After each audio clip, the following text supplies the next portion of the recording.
Hello everyone! In one of our previous webinars, I discussed with Stefan Sanner the digital transformation project at Marc O'Polo, and we promise you to follow up with more technical details. So today my guest is Matthias Zielezny, Head of Software Development at Marc O'Polo. We're gonna get deeper into how you build the modern e-commerce software at scale, discussing not only the project architecture, but the team building and management aspect as well. Hello, Matthias. I'm really glad to have you here. Thanks for accepting my invitation. Thank you. It's nice to be here, and I'm looking forward to our talk. Awesome. Maybe first question is about your role. You are head of software development. What does it mean to be head of software development at the global multinational fashion brand? Yeah, so I would say company-wide, it means to work with friendly, open-minded people. And even when it's quite a big company, it's still a family-like feeling. And for me as head of software development, it means to work with a really great team. We are having a lot of fun, but of course also having big projects and challenging ones with cool technology stack behind that. And yeah, besides that, I'm still coding, mostly backend stuff. And Oh, really? yeah, so yeah, that's what I try to achieve, but it's a bit, not that much how it's used to be. And yeah, then you have the annoying managing part, like checking invoices, approving vacation requests, and so on. Yeah, I can imagine. I got back to coding after 10 years at Divante, maybe 9 years, and it was so much fun. So I totally get your point. Yeah. So if I ask you, what are your key responsibilities and the goals, what would you say? Yeah, so in general, like across all units, it's to show which possibilities you have with technology. And what's quite important for me is to show that you don't have to buy every time another expensive software when you miss functionalities. Because for me, it's quite often possible to build it by yourself or extend the software what you have to save time and costs. Okay. And also to have less dependencies to third-party services. And another point is, in the end, we don't want that business departments just come to us and tell us which software we have to implement. Because what we want is they should come to us and tell us the problem, and we want to collaborate with them to find the right solution, which can for sure be a new software. Or what I prefer is a custom solution built by ourselves. And yeah, we already did that with our CRM system by moving it from an on-premise solution to the cloud. And yeah, all the customization is done with cloud native services on Azure. And what we also did is to build our own order management system, which we have on AWS. Yep. Yeah, and next to that, it's maintaining, further developing our online shop, our store management system, a lot of other tools, middlewares for our internal ERP systems, and so on. Yeah, different companies have different approach to this building the solutions by themselves. And Stefan actually told us pretty important note on that. Important note on that. He said something like, you build the stuff that you feel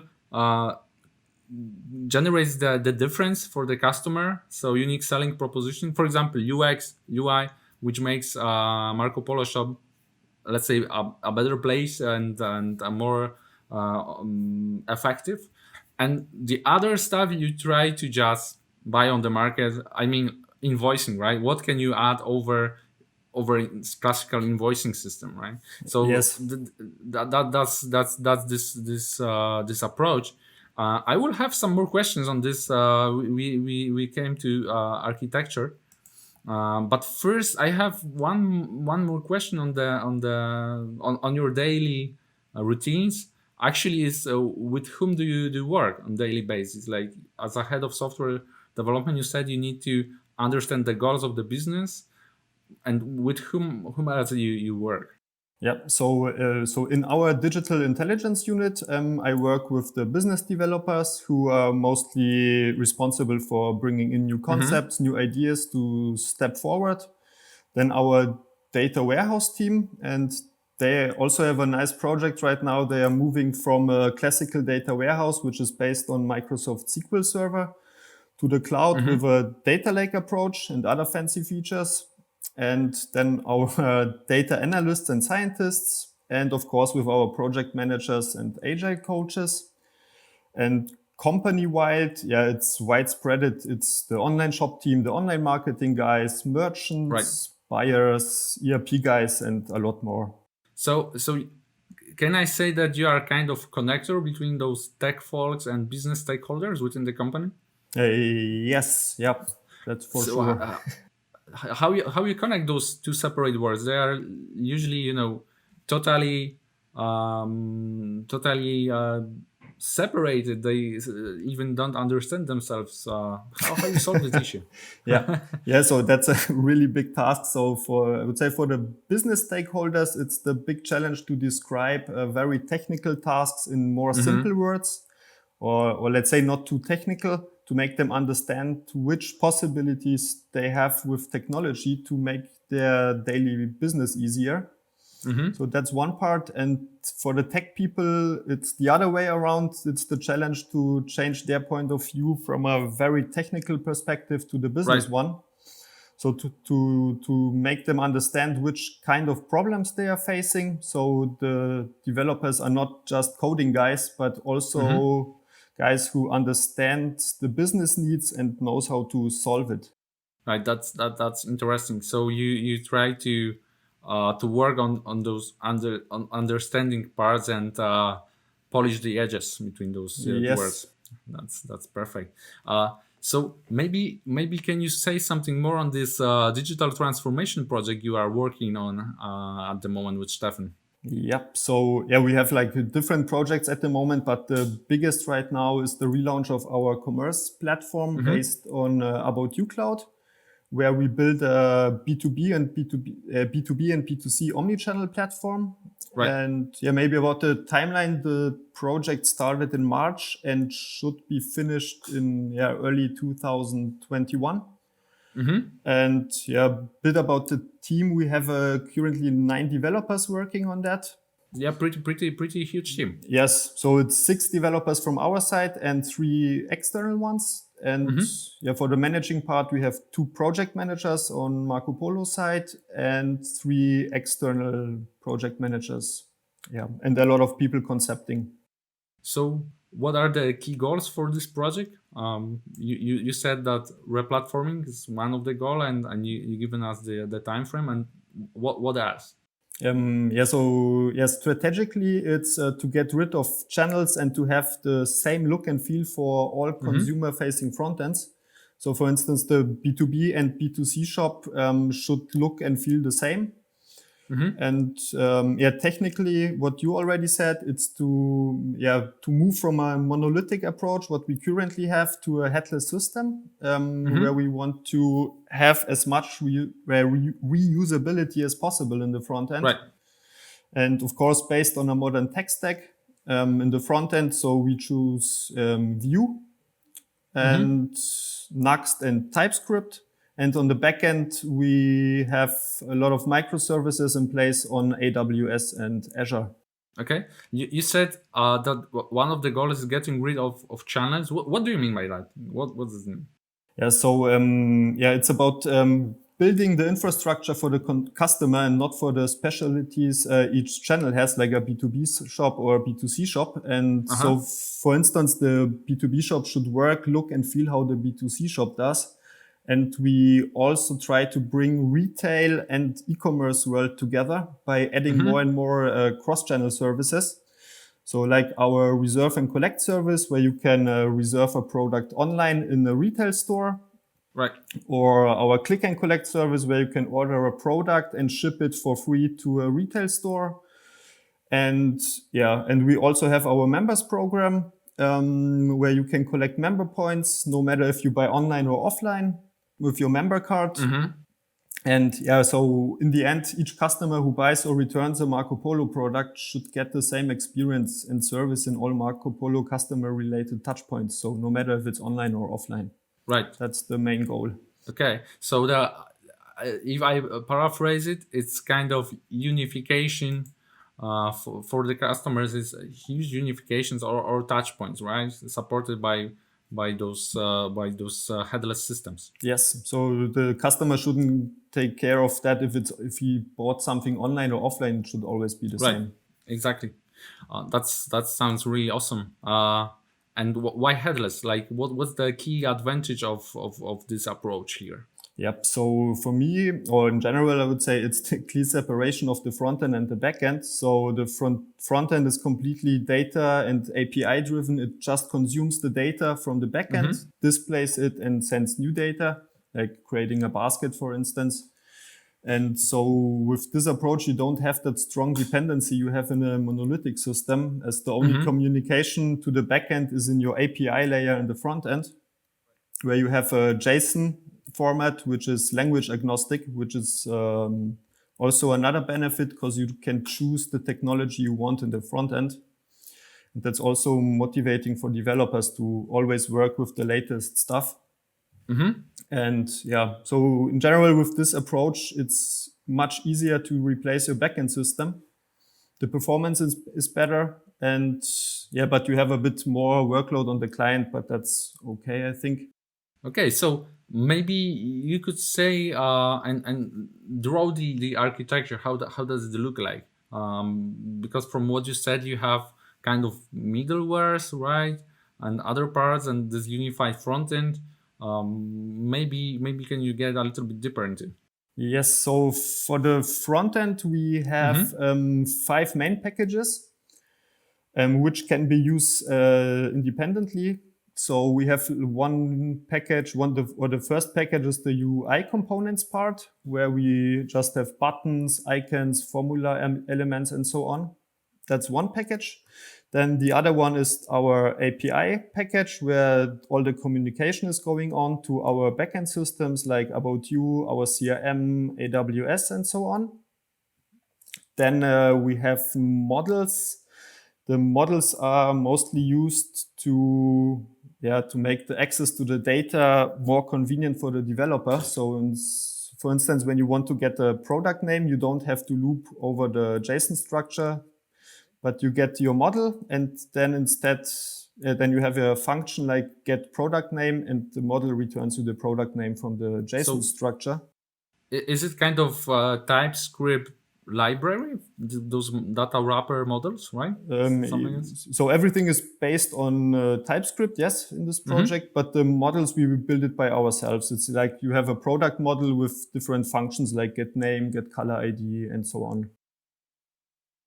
Then, the next package is the composable part. So you have in your composables different functions, like, for instance, search product. And that's basically the gateway between the theme part and your models and the API. And that's the 5th package, the theme part. The theme part is where you build your page. So for instance, let's say you have a product search, then in your theme, you would take the formula field from the UI components. Then you would take the button from the UI components, and then you would say, on click on this button, trigger my composable function search product, where you pass a query string. Then the composable triggers the API, passes the response to your model, and the model is returned to your theme, where you will display the search result. Seems pretty granular. Like you can replace each of the layer of just part of the layer separately, which is great. Yes, and the one big benefit is, so we will have a theme for the B2C shop, and when we will build our B2B shop, we will copy the theme and can reuse a lot of functionalities. That's one advantage, and we can also reuse the components in other frontends or even on AWS side. So let's say I need API calls on AWS with the model, then I could reuse these packages and use it in Lambda functions, which are built on Node.js. So that's pretty awesome. How you find the effort needed for building the software in such an orthogonal way? I mean, do you find it much more resource consuming, time consuming, or it's more or less the same as it used to be before, like working with this monolithic platform before? Yeah, it's a bit of change. You have to think a bit in another way. You have to split your I would say your functions and so on. You have to split it around the 5 main packages you have. You have a bit more effort in doing the architecture, but in the end, you have so much benefit, so it's definitely worth it. Yeah, correct. Okay, so you said you have those APIs that are connected to the like they are part of the backends, and you also said that the backend is something you have partially made on your own, like you said middlewares and other stuff. I'm really interested in how does this look like. Maybe you can say something more on this backend architecture. What's inside? What are the features? What are the building blocks? Yeah. So for that, I will show the system landscape for this project, which is a bit easier. So we have the blue highlighted boxes. That's the About You systems. So we have the About You backbone system. That's the main part of the shop backend, I would say, where you have all the product data, the promotions, campaigns, and so on. You create baskets there and your wish lists. And this backbone is feeded with our products, which are coming from our ERP systems. And between the backbone system and the ERP system, we build a middleware on AWS. So we're getting product data and pushing it to the backbone. Same for stock data for our stores, which we have in our store management system. And the marketing information about the products are stored in About You, right? Yes. Yeah, that's on About You side. Then we also have the CMS system, which is also from About You. And then on our responsibility, it's to build the front end till the basket. And from the basket, we are transferring the basket to the About You checkout. So we are using the About You white label solution. So we have a ready to go checkout. We can adapt the styles and implement our payment service provider, which is Avato BFS. And the checkout also syncs the customer data with our CRM system via webhooks and also REST APIs. And in the end, when the order is created, the order is sent to our middleware, which is built on AWS, where we have an order management system where we do all the further processing of orders. That's pretty cool. Can you elaborate more on the features Marc O'Polo backend provides to the front end? Yes. So for this project, it's our order management system, which gets the created orders, like I already said, from About You checkout, and does all the further processing, like exporting the orders to our logistics partner, sending bonus points to our CRM system for our members program, then doing click and collect stuff, shipment tracking, and so on. And then we have the store manager, where we have all our stores for reserve and collect and other cross-channel functionalities. And next one is the central stock, where we have all stocks for all stores highly available.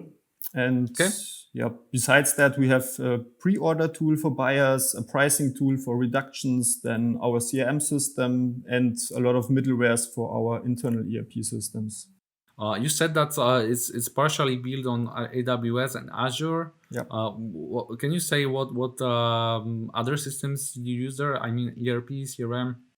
So the CRM is on Azure. It's Microsoft Dynamics, and all the customization is done with Azure Functions and other cloud native services on Azure. And besides that, our internal ERP systems is sport, and on premise it's like a classical server client application. Right. Yeah, maybe the programming languages. So on Azure, we mostly use C# and .NET Core. And on AWS side, we have Node.js in place. And we also do a bit of machine learning, experimenting with it. And there we are using Python. Awesome. So that's pretty awesome with this microservices approach, right? You can mix all the different environments and languages all together, just picking the most optimal one for that's really Python, good. C#. Yeah, that's awesome. If I ask you, what's the key advantage of owning this software? Because I sometimes hear voices like, we don't want to own anything because the CTO, like the not the role of CTO, but the cost of the ownership is so high, the maintenance cost, DevOps things, and other stuff. And in opposition to that, you said that owning the things is sometimes really an advantage. How you see this advantage? Like what's the key purpose and the features you decided to have it? Yeah. So there are a lot of advantages. So it's one thing is the flexibility you have. So if you need a change or new feature, you can quickly do it by yourself, and you don't have to wait for a third party to integrate it. So also the speed is much better to bring in new features and so on. And the bottleneck is no longer another software provider. It's your developers. And you have this knowledge, right? How does it work, and the domain knowledge, which is very important. Yeah. And with that, also the costs.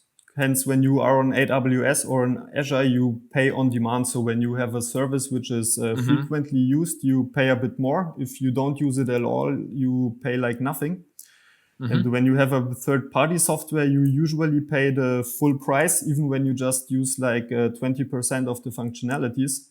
And you mean serverless, right? You have some things deployed to Lambdas, right? So they are not billed when they are not used.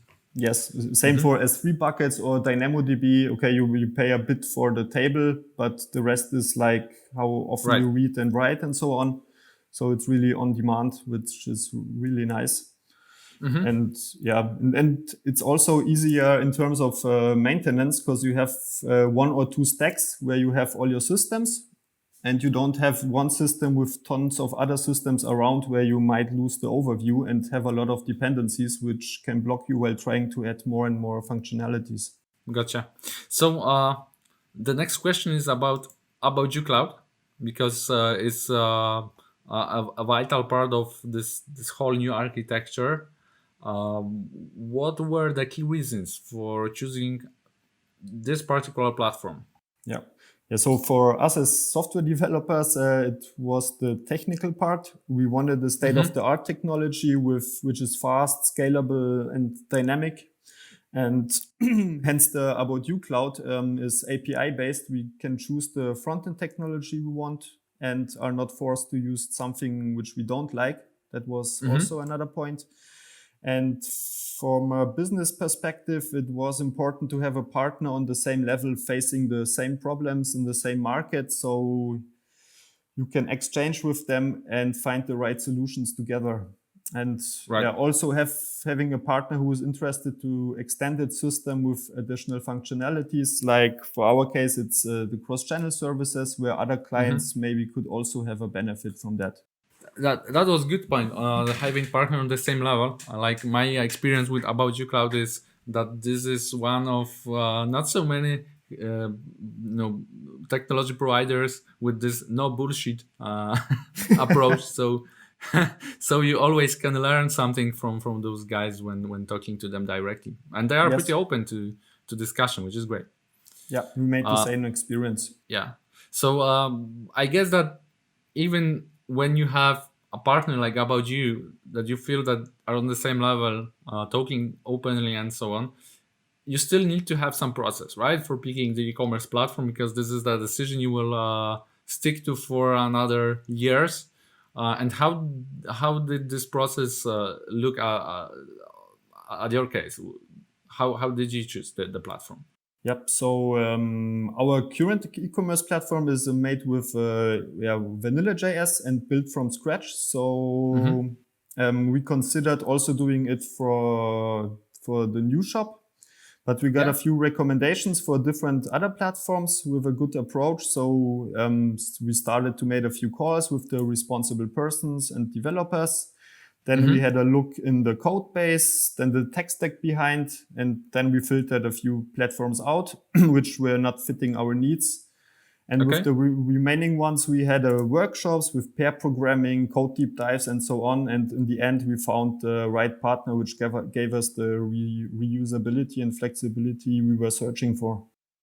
So even workshops with pair coding, right?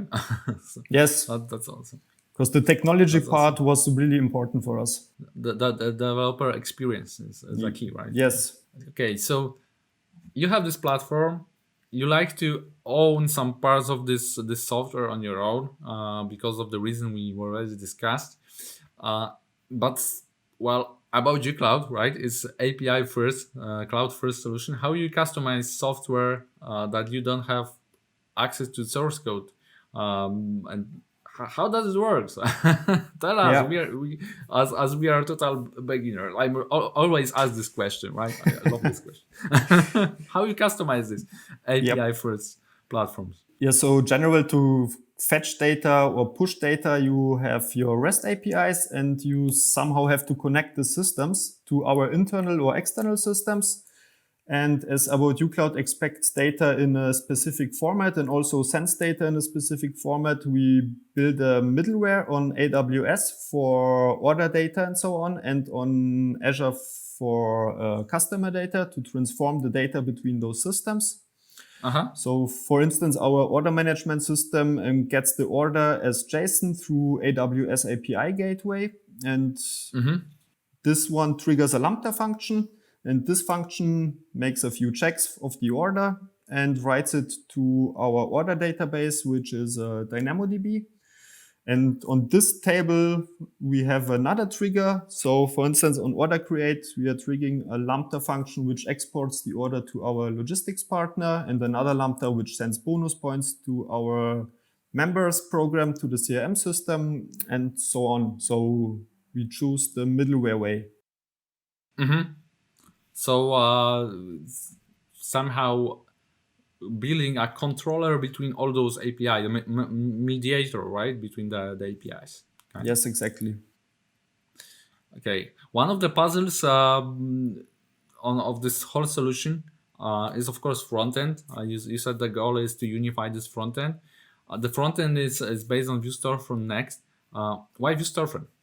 Yeah, so we like the clean architecture separated by reusable packages. I told you about a few questions before. So, and each package can be used also in other front ends. That was pretty amazing.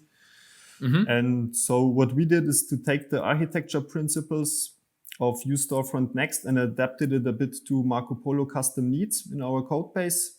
Right. And yeah, also the developer experience working with it was really good. And with you Divante guys, we got really good supporting developers. That was another important point for us. Yeah, good to hear that. My next question is actually about this cooperation because you engaged the Vue Storefront core team into the project.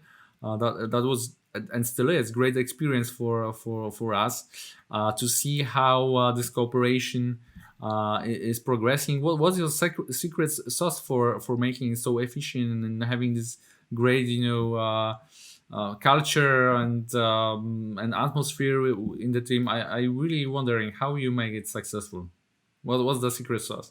So what's very important is to have a clear project structure with good project leads and agile coaches. And of course, you need detailed concepts so you can start to develop without being blocked all the time. And then the ticket workflow has to be clear, and you need a good documentation about your process, code guidelines, and so on. And what makes it a bit easier in this project is that we are more or less copying the old shop to the new tech stack. So you have a really good page to copy from or to check logic. So it's much better than a click dummy. And yeah, besides that, we are having our dailies, retrospectives, backlog grooming, and so on. So if something is not working well, we can adapt it quickly. And yeah, that's... So sounds like a lot of communication and having a lot of things written down in form of documentation for, let's say, async access, right? When, for example, nobody is there, you can still, I guess so, you can still take the docs and continue your work, right? Yeah. That's So communication is the key, a really good documentation and clear processes. Yeah. Awesome. Can you say something more on who belongs to your internal team and the key roles? You already said that you have 9 developers, right? As I remember. Yes, 9 developers, 2 freelancers included. And we split the roles by the systems we are maintaining and further developing. So we have 1 full stack developer for our CRM system. Then 2 backend developers for our ERP systems, which are mostly focusing on the interfaces between the systems. Then 1 backend developer for AI machine learning stuff, where we are trying different things like product recommendations engine with AWS Personalize, for instance. And then 5 full stack developers who are currently working on the e-commerce platform relaunch. You mentioned developers' experience in regards to Vue Store for Next. One question before. What do you mean by developer experience, and why it's so important for building your own team? So clean code is for me, like in terms of developer experience, very important. So you don't have to look into spaghetti code and get confused and so on. Right. Yeah, so that's one point. Then another one is we have a really feedback-friendly culture. So if someone finds things which could be better, it can be code-related or the process or something else, then you can say it and we adapt it. Also, failure-friendly culture is quite important. So developers should try new things out and then can fail, and that's not a problem. And we even give the developers like 10% of your working time is to try new things out. Oh, awesome. But, so that's where you really make benefits. And in these 10%, we also found out that AWS and Azure will fit for us perfectly. Wow, so it's really effective. And also, like working with a modern tech stack is very important. So you won't get new developers when you are working on an old Windows server with PHP 4, for instance. So at Marc O'Polo, you can work on Azure, AWS, or Google Cloud, or whatever makes sense. And in the front end with Vue at the moment, or whatever makes sense in the front end. Yep. And also, you have to include developers in decisions, being open for changes. Yep. So that's the most important points, I would say. Yeah, gotcha. So this developer experience is a multi-aspect feature of your team, including not only the tech stack and languages and frameworks, but also the way you communicate. And I really like this failure friendly. That's pretty important to not be afraid of experimenting with new stuff. Yeah. The next question is more about how you keep this culture when scaling up. How you scale the team from 10 to like maybe first from 2 to 10 guys, because I think that this change, like from having you and your colleague and then 3, 4, 5, 10 other folks, is the most challenging. It used to be for me when I started Divante. Yes. How does this process look like on your end? Yeah. So one key is to have a really good documentation. So when you start as a new developer, you read a lot like architecture documentation, our code style guide, and how the process looks like. Then what I mentioned before, the clean code is very important. The more cleaner the code is, the faster you can onboard people.